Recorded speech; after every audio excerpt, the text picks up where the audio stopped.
that there is nothing more you can do after serving your country and returning home with PTSD.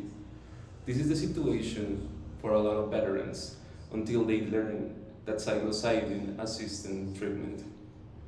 Still, there is a significant problem. Federal law still forbids this treatment. I have done extensive research on this over the past few weeks.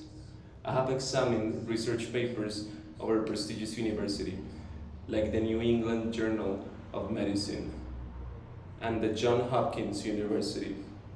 I also looked under the research policy frameworks, but I discovered it's concerning that law is out of date, but also is obstructing rehabilitation. The National Institute of Mental Health estimates that 1 in 5 adults in the United States have a mental illness. Therefore, this problem impacts almost everyone present. Today, I will describe how to access this potentially life-saving medication, and I will go over the scientific and the evidence to classify psilocybins. Let's begin by comprehending the true issue of psilocybin classification. You might be thinking, what's the main issue? The administration currently is scheduling psilocybin as a Schedule 1 substance. However, this classification is contrary to the evidence. Even under the strict supervision in clinical services centers, psilocybin is illegal to prescribe or study. Meanwhile, millions of people dealing with illness that don't respond to treatment. After Dr. Calhart discovered in the 2022 trial that psilocybin was as effective as antidepressants, the results were published in the New England Medicine Research. However, in the current legislation, this medication is being sought illegally. In cost, there is no legal options. There is no cancer patients that survive. They are all pushed to underground therapy clinics. People might end up being exposed to harmful treatments just for merely attempting to recover. At least we can see in this subject the state of the law, which would not protect people. So you might be asking, what could be the answer? Well, it could be reclassifying psilocybin as a Schedule 2 substance, since the Schedule 2 allows the supervised medical use in patients with medical silence. Psilocybin reduces depression in cancer treatment patients after 1 or 2 sessions, after a 2016 study by Dr. Roland, which was published in the Journal of Psychopharmacology. And in a 2008 study by Johnson Richards, also in the Journal of Psychopharmacology, patients reported a long-lasting benefit without developing a dependence, unlike many prescription drugs. Currently, other states have started to take action. Colorado has followed the Oregon Health Authority's 2023 introduction to legal framework for supervised psilocybin services.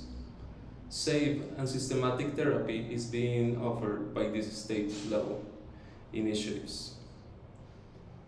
Even public opinion is evolving.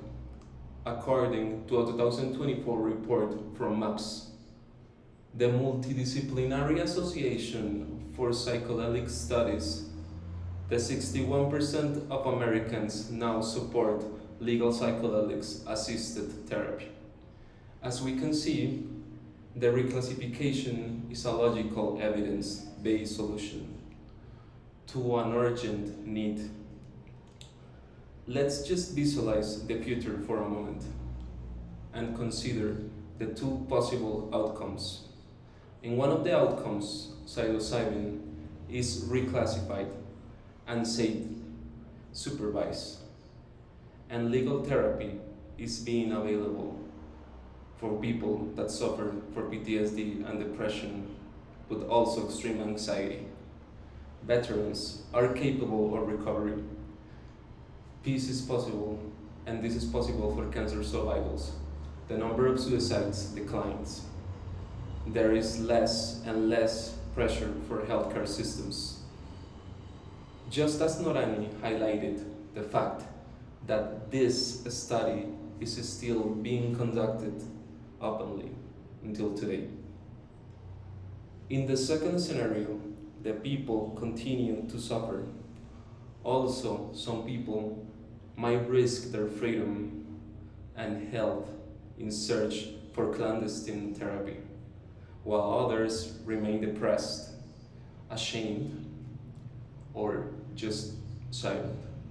The opportunity for change escapes us, while the stigma associated with mental illness persists.